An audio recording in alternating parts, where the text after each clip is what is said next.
Hey friends, welcome to my channel. সবাই কেমন আছো? আই হোপ সবাই ভালো আছো। তো আমার অবস্থা দেখো, গরমে একদম শুকিয়ে গেছি। তো এখন আমি আজ বেলুন ফুলিয়ে নিব। তো তোমরা তো জানোই আজ গোপালের জন্মদিন। তো এবার আর বড় করে করা হবে না, যেরকম করে পারবে ওরকম করে করবে। তো আমি এখন বেলুনগুলোকে এক এক করে ফোলাবো। তো তোমরা দেখতে থাকো আর সঙ্গে থাকো।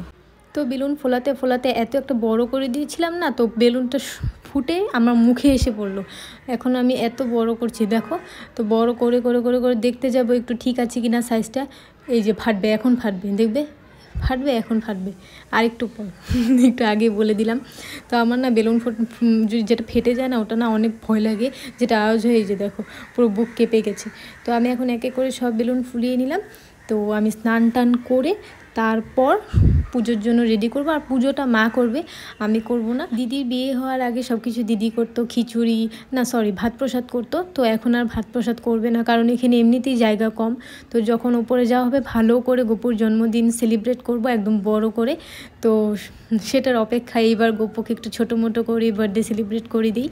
না হলে তো কত রকমের তালের বড়া, ক্ষীর, তারপর লুচি, পায়েস, সেগুলো তো করাই হতো। আর আমার না এই জন্মাষ্টমীর প্রসাদ খেতে অনেক ভালো লাগে। তো মাকে বলছিলাম বানাতে পারতে, মা বললো এতটুকু জায়গাতে করা যাবে না, অনেক কষ্ট হবে। আর এমনিতেও মার শরীর খারাপ, তার জন্য আর মাকে বেশি প্রেশার দিইনি। ঠিক আছে, যেরকম করে পারবে ওরকম করেই করো। তো তোমরা ভিডিওটা দেখতে থাকো আর সঙ্গে থাকো।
না না happy birthday to you Srikrishna গোপুকে মুখটা দিয়ে দিই। আর তোমাদের গিফট তো তোমরা পেয়েই গেছো, আর সেটা এক্সট্রা করে আর কি দেবে?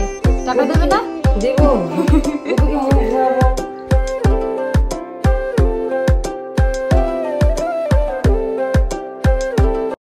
তো মার পুজো হয়ে গেল, আমরা এখন প্রসাদ খেয়ে নেবো। তো তোমাদের ভিডিওটা কেমন লাগলো? ভালো লাগলে একটা লাইক করে দিও। আর গপুকে আবার বললাম happy birthday to you Gopu, তোমার জন্মদিন ভালোভাবে কাটুক, সবাই তোমার জন্মদিন বড় বড় করে সেলিব্রেট করুক। তো আজকের জন্য এতটুকুই। ভালো লাগলে ভিডিওটাকে লাইক করে দিও। Thanks for watching, tata bye.